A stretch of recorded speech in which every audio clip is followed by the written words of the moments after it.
All right, Ellen. Hi. Ellen, where'd you grow up? Where are you from originally? Actually, I was born in Dearborn, Michigan, which is a suburb right outside of Detroit. And tell me about your family growing up. My family is very interesting. We are very diverse. I am the sixth child adopted. However, I am the youngest of 14 children. My parents, after I was their last baby, they went on to adopt older children, and we are all different ethnicities. All of them. Yes. Yeah, Really? I go from black, Asian, mulatto, white, you name it, Really? it's all in my family. Interesting family. Yeah, it's actually a really cool family. You'd be surprised. It kind of looks like when we take like a family portrait, it looks like some type of like outside like school where everyone gets together and you wouldn't think that we were all brothers and sisters. But my parents are very wealthy and they adopted all of us. And my brothers and sisters are my brothers and sisters, regardless if you use the word adoption or not. So some of you are adopted, and some of them We're all adopted. all adopted. Yeah. And how would you describe that childhood? It's up and down. It has, first of all, I was very privileged, but on the, I don't know, like the lower side of it, I would say that I went through some struggles with some of my older brothers. And also, being the youngest, there was some jealousy issues. And on top of that, just me having severe learning disabilities.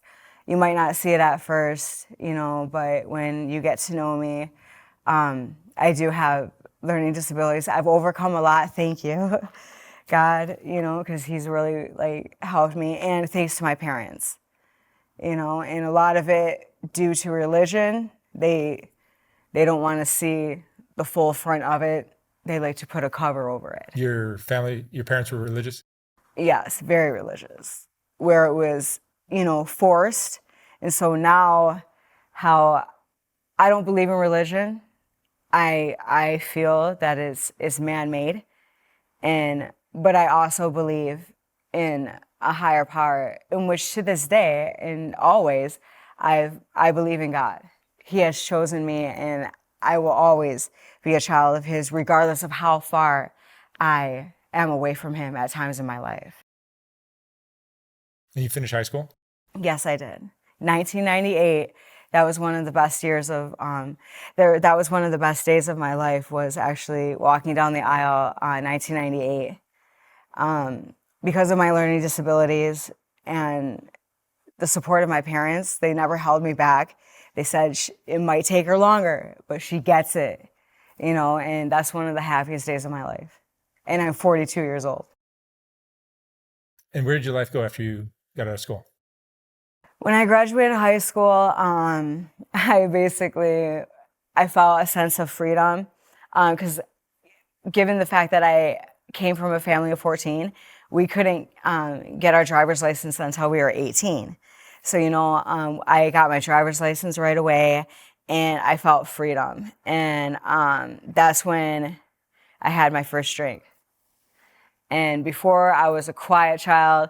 I'm not going to say I was ever shy, but I was quiet, and I observed, and I made sure that, in being bullied and everything, through elementary, middle school, all the way through high school, being in special ed, having private tutors, my mom and dad, basically telling my brothers and sisters, help her through this or whatnot. My parents were very protective, but when I got my driver's license, that's basically when I had my first drink. And I know this, in addiction and how sometimes going through rehabs and stuff, they always say the light bulb went off. But when I had my first drink and I felt that buzz and I felt that so it went off in my head, and I was like, this is what I've been missing. I'm like, finally, I can talk to people. I feel a sense of relief. I felt this is what I've been missing. So now I can, take alcohol into my picture, take a few shots. Now I can go to work and feel okay. Now I can feel okay. And that's kind of what I'm gonna say kind of set my life. And I was probably around like 19 years old when I had my first real alcohol buzz. And that was with my big brother and, one of my big brothers and one of my big sisters. And when I felt that buzz, I loved it.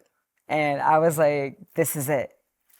And I've been an alcoholic. I've had some sober times here and there, but I've been an alcoholic for over probably 25 years.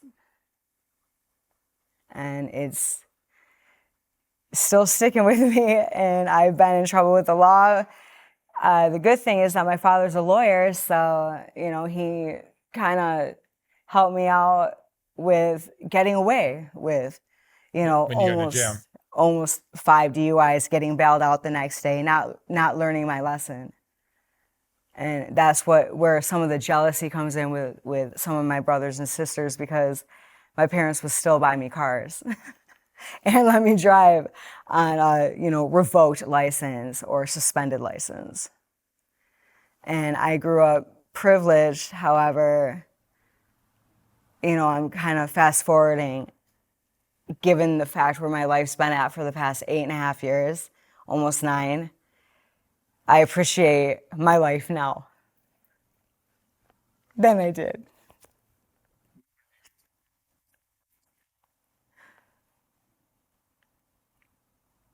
Feeling inadequate, feeling dumb and stupid, that I'm not really gonna amount to anything. You're always gonna have to depend on mom and dad.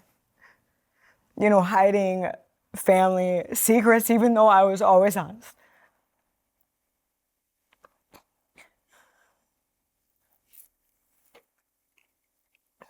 I've been honest with my parents, but because I feel, thank you, but because I feel with their religion and how much they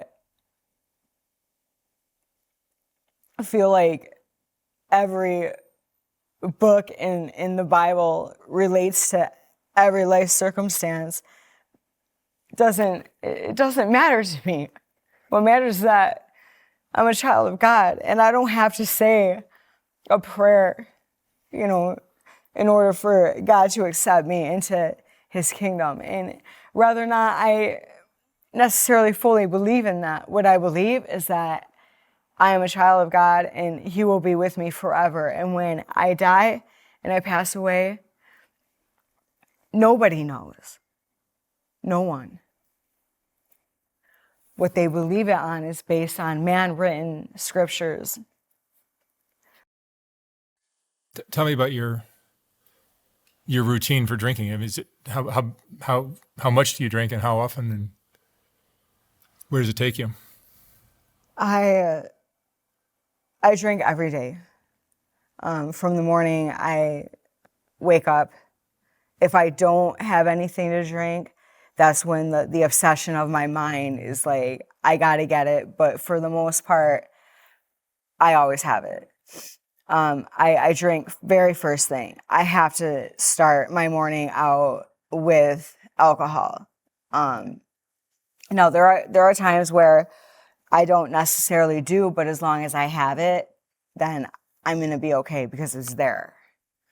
I use alcohol to help me communicate with people, help me feel not so uptight, because I have OCD and I'm a perfectionist. Like everything, has to be, I'm not gonna say perfect, but with my standards, if it's not there, then I'm gonna feel uncomfortable.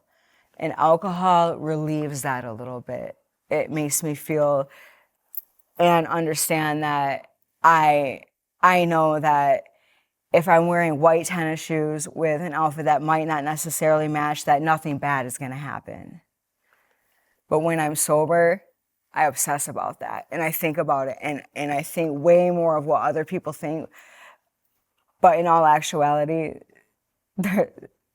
I'm like the least thing that they're thinking about because they're thinking about their own life. So alcohol stabilizes you mentally Yeah. It makes me feel. until it doesn't, probably. I've had my ups and downs, whereas I now, at my age, I now drink to maintain a steady buzz and to be able to communicate with people and just feel overall good. I used to drink to get fucked up and to forget about shit and not face reality.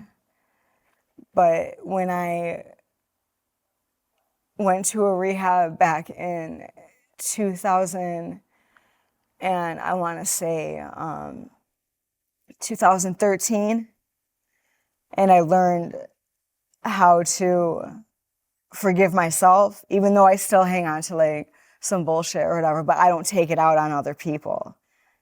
You know, I've learned to look at my part in things and own up to it.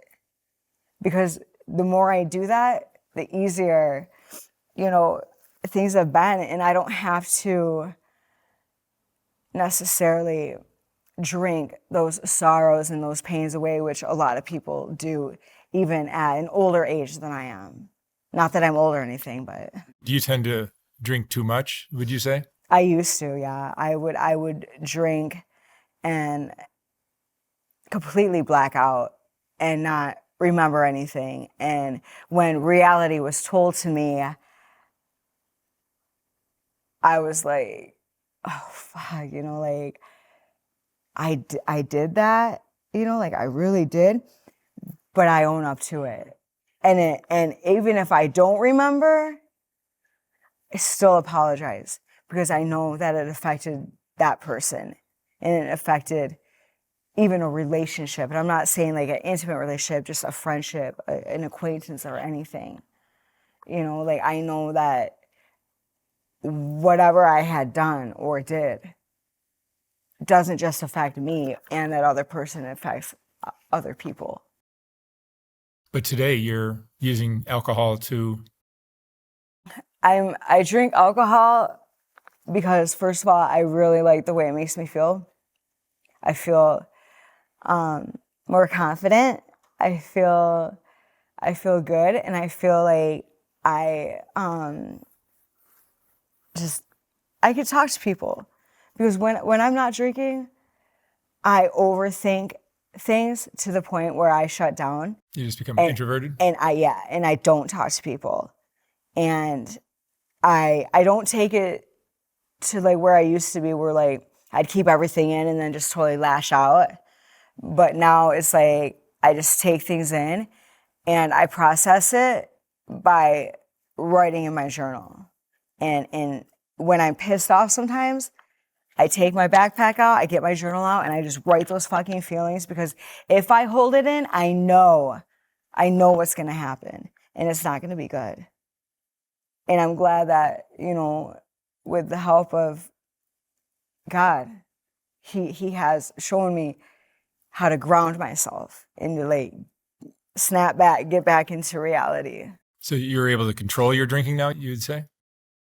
I'm gonna say I think that I do.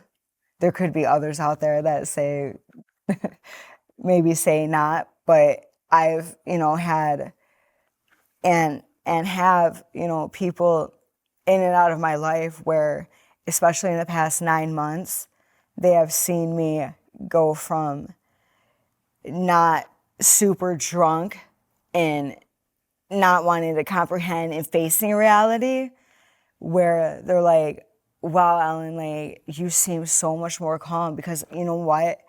I don't really know how to put it. I was in a relationship with a man for 8.5 years. And I made a huge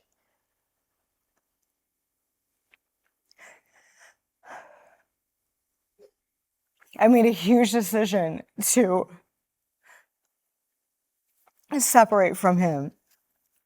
And now, I mean, if I want to get technical, we broke up, but it was me that was the bigger person. And I put that separation. And I had to look at myself and understand why I let certain behaviors, certain things happen and go on in that relationship.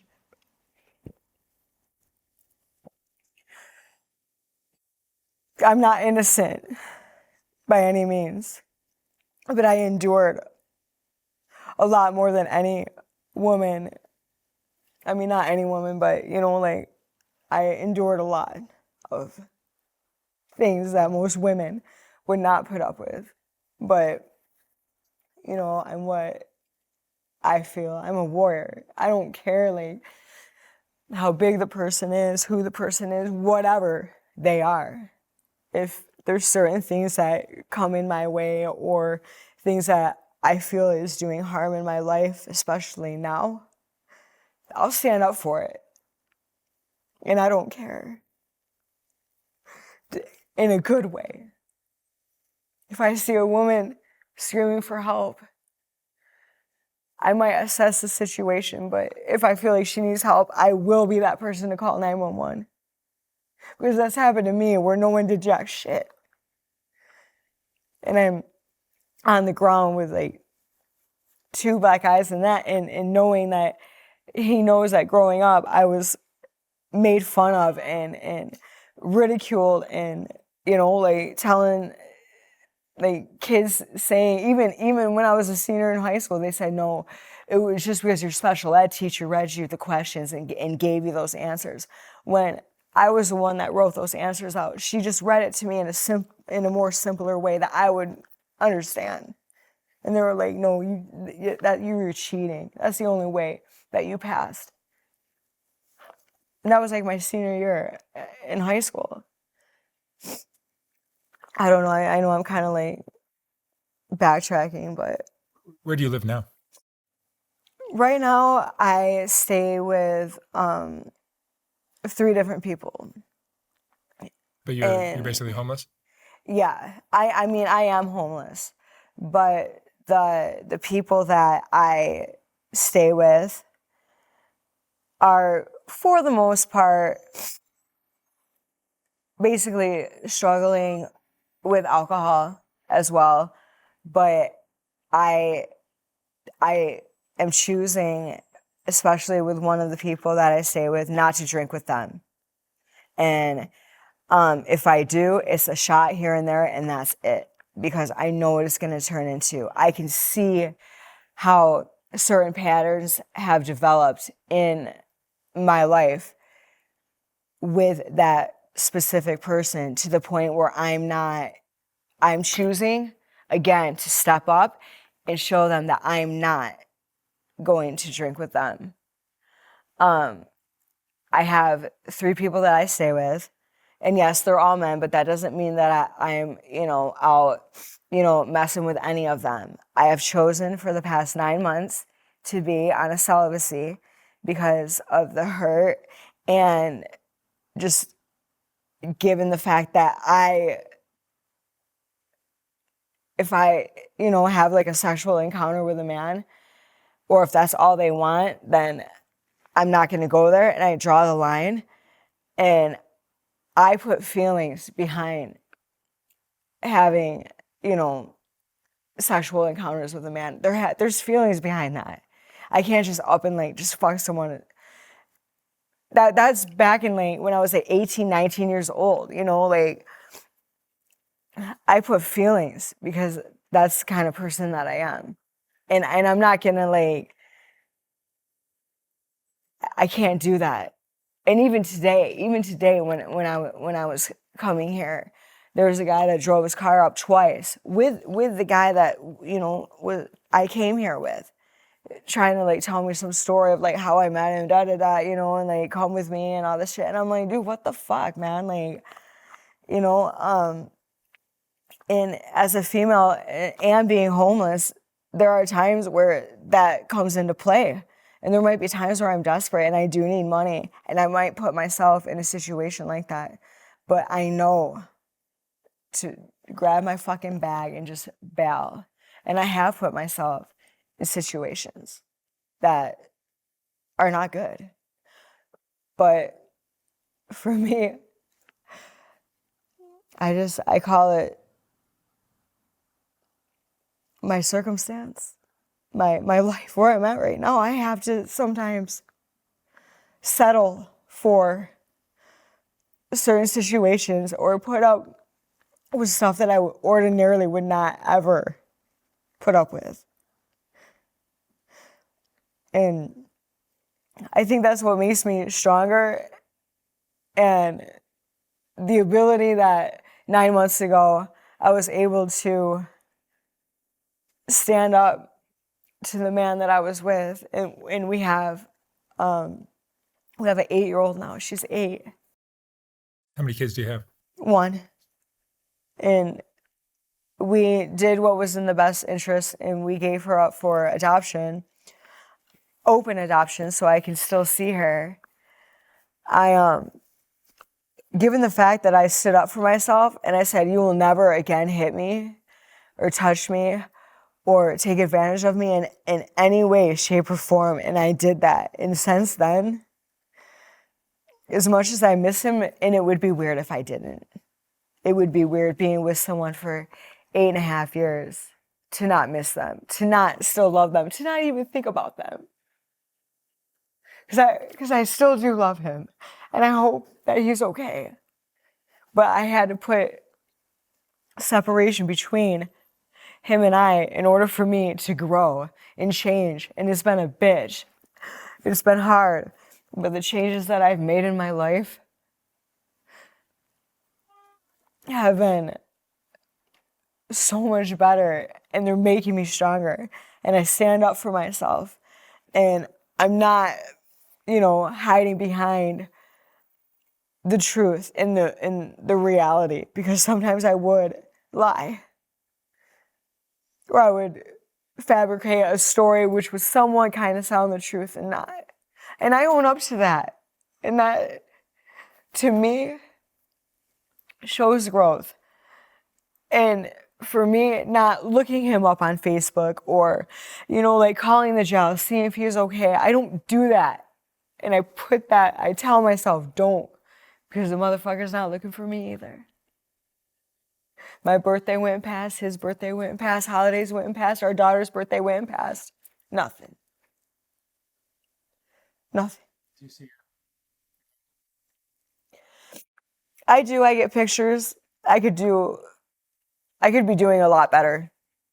But I don't carry shame of putting her or giving her up for adoption, because I got to pick the lady that, she's with. And I would have never picked anyone else but her.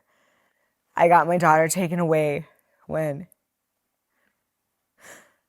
I usually don't tell people this, because again, it's shame, it's guilt, but I got her taken away after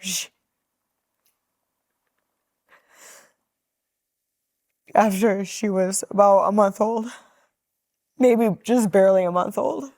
I got her taken away. Her father, again, was locked up in jail. I gave birth to my daughter by myself. No friends, no family. I'm not feeling sorry for myself or anything like that, because I didn't tell anybody that I was pregnant.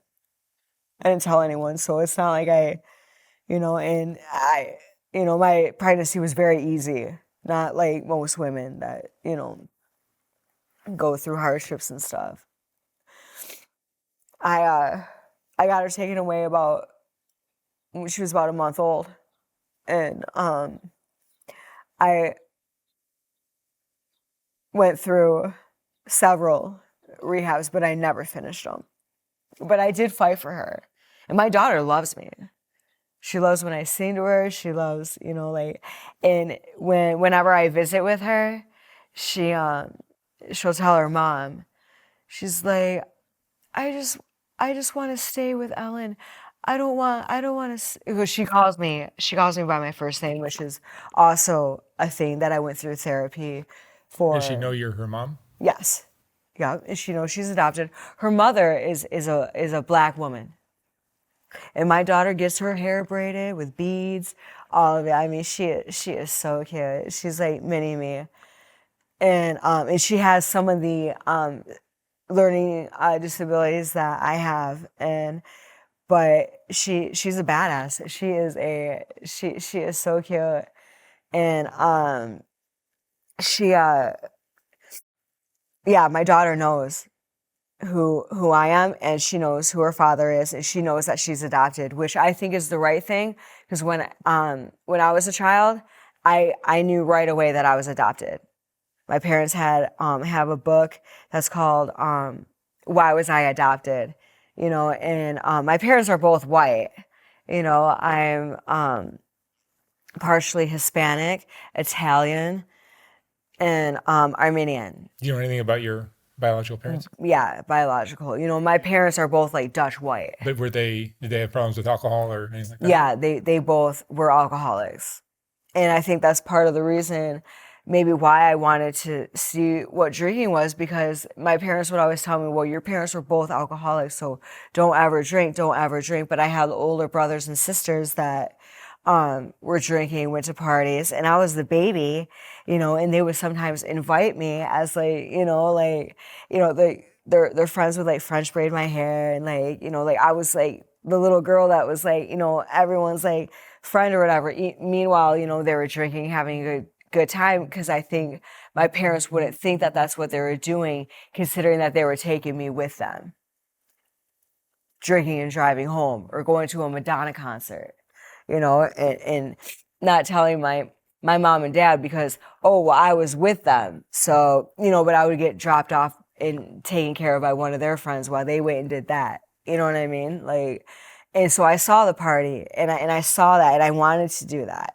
And given the fact that, well, both your parents were alcoholics, and yeah, it's just, I feel like there was always temptation in my life, given the fact that I wanted to drink. I wanted to see what it would feel like. And like I said earlier, like when I had like my first alcoholic buzz, I felt it, and I knew like that's what I was missing out on. Ellen, what would you say is some of what are you most afraid of at this point in your life? I'm most afraid of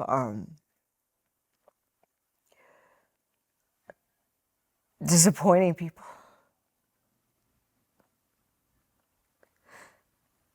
And because I love my mom and dad, and I love what they've done for me. But I put, there's distance, there's like times where I don't talk to them, because I feel like I'm gonna be Debbie Downer. Like I feel like they don't accept me like for who I am. And I've told them for a long time, like I'm a bisexual woman. And they won't believe it. They think I'm making it up, or it's like that's a sin. I'm going to hell, and the fact that like the way that I'm living, they cast so much judgment on it.